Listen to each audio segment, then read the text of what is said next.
ஆண்டாள் திருவடிகளே சரணம். இன்று மார்கழி 4ஆம் நாள்.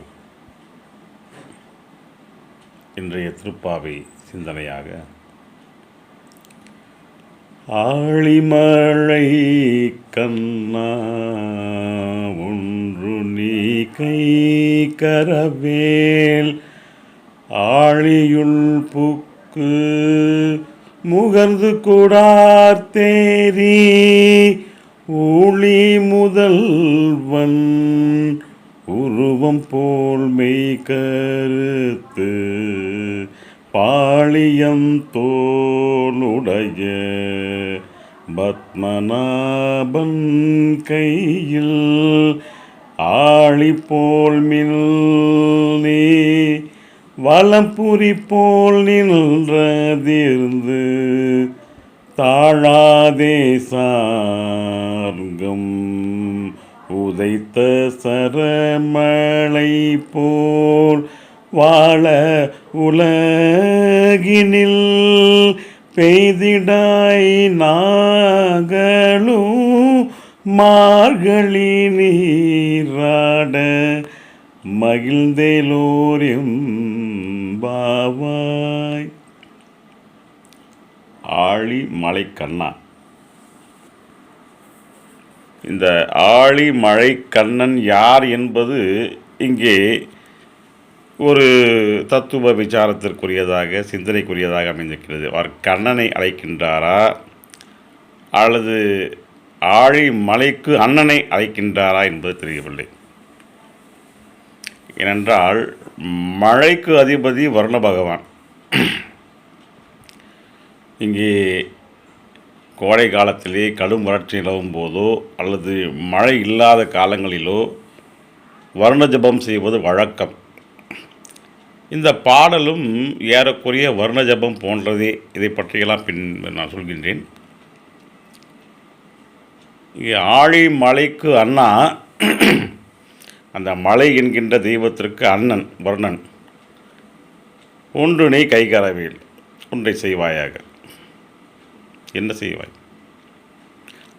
ஆழியுள் புக்கு முகர்ந்து கொடு ஆர்த்தேரி ஊழி முதல்வன் உருவம் போல். இப்போ இங்கே ஊழி முதல்வன், முதல் ஆழி மலை கண்ணான்னு சொன்னதுனால இங்கே ஊழி முதல்வன் என்று வரும்போது இது கண்ணன் தான் என்று நமக்கு தெளிவாக தெரிகின்றது. ஆழியுள் புக்கு, இந்த கடலினிலே நீ உள்ளே சென்று ஆழ்கடலில் சென்று புக்கு முகர்ந்து கொடு, அதிலே புகுந்து நீ அந்த தண்ணீரை முகர்ந்து மேலே அதை ஆர்த்து, இந்த சூரிய வெப்பத்தினாலே நீர் ஆவியாகி மேலே மேகங்களாக மாறி மழை பொழிகிறது என்றெல்லாம் பின்னாளிலே அறிவியல் பாடம் நமக்கு கற்றுத்தருகிறது.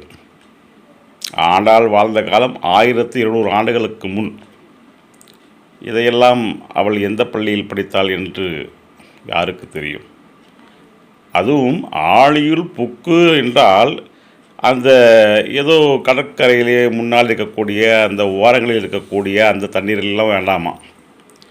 நல்ல ஆழியுள் புக்கு, நன்றாக ஆழியுள் அந்த கடலினிலே உள்ளே புகுந்து அதை எடுத்து முகர்த்து, ஆழியுள் புக்கு முகர்ந்து ஆர்த்து, ஆழியுள் பூக்கு முகர்த்து.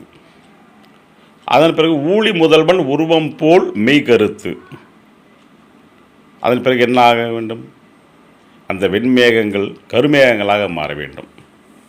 அப்போதுதானே மழை பெய்யும். வெள்ளை மேகம் வண்ணம் மாறி வந்தால்தானே பெய்யும் மாறி. ஆக அந்த நீர் ஊழி முதல்வன் உருவம் போல் மெய் கருத்து. அதோடு இல்லை, மேகங்கள் ஆகிவிட்டால் அதன் பிறகு மின்னல் ஏற்படக்கூடும் இல்லையா? மேகங்கள் மின்னலாக மாறுகின்றது. ஊழி முதல்வன் உருவம் போல் மெய்கருத்து பாளையம் தோளுடைய பத்மநாபன் கையில் ஆழி போல் மின்னி. அது சாதாரணமான மின்னல் அல்ல. பத்மநாபன் கையில் உள்ள ஆழி போல் மின்ன வேண்டும். ஆழி என்றால் இங்கே சக்கராயுதம். அந்த சக்கரம் மின்னலை போன்றுள்ளது. வேகத்திலும் சரி, ஒளியிலும் சரி, எல்லாவற்றிலும் அது மின்னல் வேகத்தை கொண்டது என்பதனால் அது மின்னலுக்கு ஒப்புமையாக ஆழி போல் மின்னி அதன் பிறகு அந்த இடி இடிக்கும் அல்லவா. மின்னல் வந்தால் இடியும் இடிக்கும். அந்த இடி எப்படி இருக்கின்றது என்றால் வலம்புரி சங்கை போல, வலம்புரி சங்கை எடுத்து ஊதினால் எப்படி ஒரு அதிர்வு ஏற்படுமோ அதே போல் அந்த இடி இடிக்கின்றதாம். ஒரு கற்பனை செய்துதான் பார்ப்போம் எப்படி இருக்கும் என்று.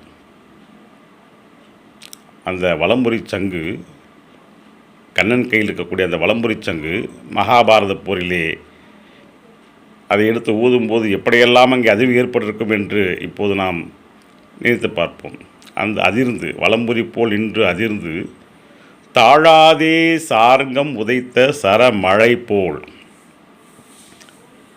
சாரங்கம் என்கின்ற வில்லிலிருந்து ஸ்ரீ ராமபிரான் தன் அம்புகளை செலுத்தும்போது அது எப்படி மழை போல வரிசையாக ஒரு தூறல் விழுந்தால் எப்படி விழுமோ அதே போல அந்த அம்பு மழை பொழிகின்றதாம்.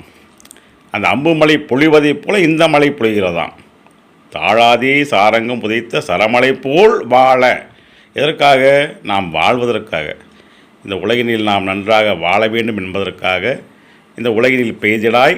அது மட்டுமல்ல, நாங்களும் மார்கழி நீராட வேண்டுமல்லவா, அதற்கு மழை வேண்டுமல்லவா.